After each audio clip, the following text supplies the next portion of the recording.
Now, Democratic Congressman John Garamendi of California. He's a member of the Armed Services Committee. Congressman, what evidence do you think the special counsel might have that would warrant the questioning of these foreign nationals as they arrive here in the United States? Money. It's all about the money. It's always been follow the money. That's where it was in Watergate. That's where it is here. That's what we're going to find out, that a lot of money was changing hands, probably coming from foreign sources. All of that is what's under investigation, and we'll see where it all leads.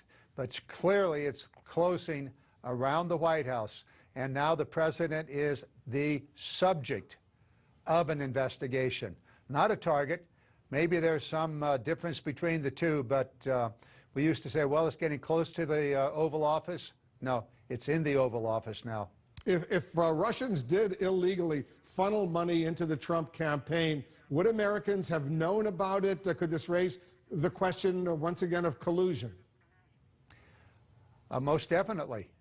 If there was Russian money illegally going to the campaign through various secret accounts or through PAC of one sort or another, is that collusion? Absolutely, that's collusion.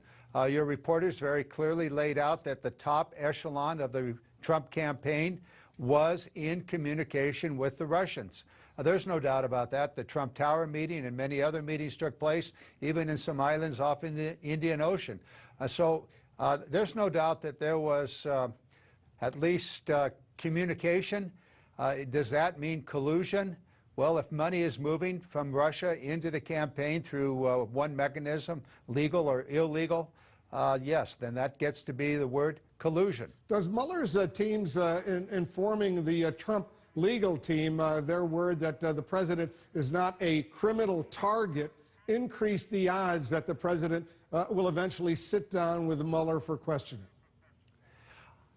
At some point, should this continue and more information bringing the president closer to this collusion, closer to knowledge about the money, at that point, the president, I believe, will have no choice. He can voluntarily sit down with Mueller and his team, or he can get a subpoena from the federal grand jury, which cannot be avoided.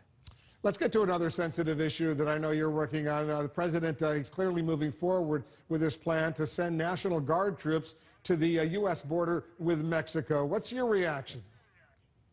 Well, my reaction is, been there, done that.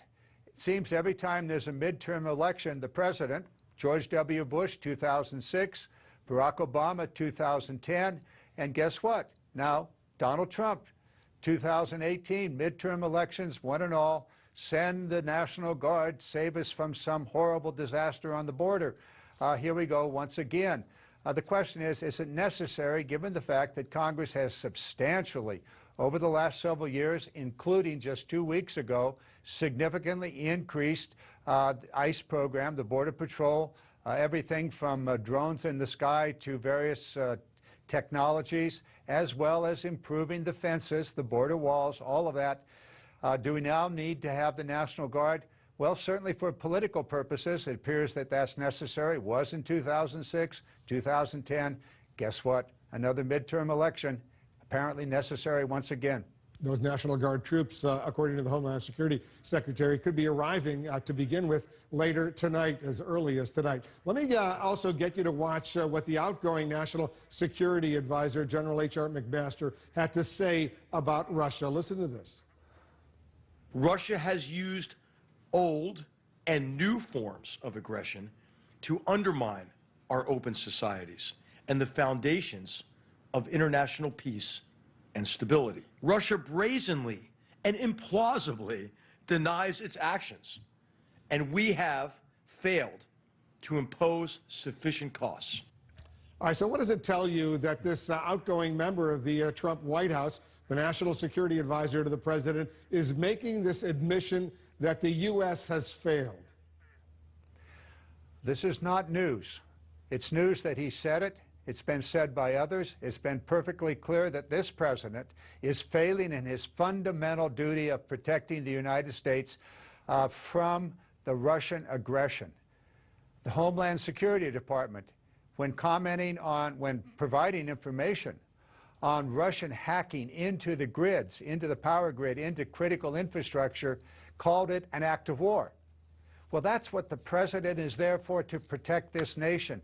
And I said it before, and I'll say it again. If these facts bear out, if he refuses to hold Russia accountable, if he refuses to push back on Russia in a meaningful way sufficient to make them stop doing these things, then he should be impeached for the simple reason of not protecting Americans from a real aggression. The border's an issue, no doubt about it. But the real aggression here is what Russia can do to seriously harm this nation's infrastructure and therefore put American lives in jeopardy. What is extraordinary, though, is to hear an official from the Trump White House acknowledge failure. This is something you would never hear from the President of the United States. Congressman, thanks so much for joining us. Always, Wolf. I'll be here.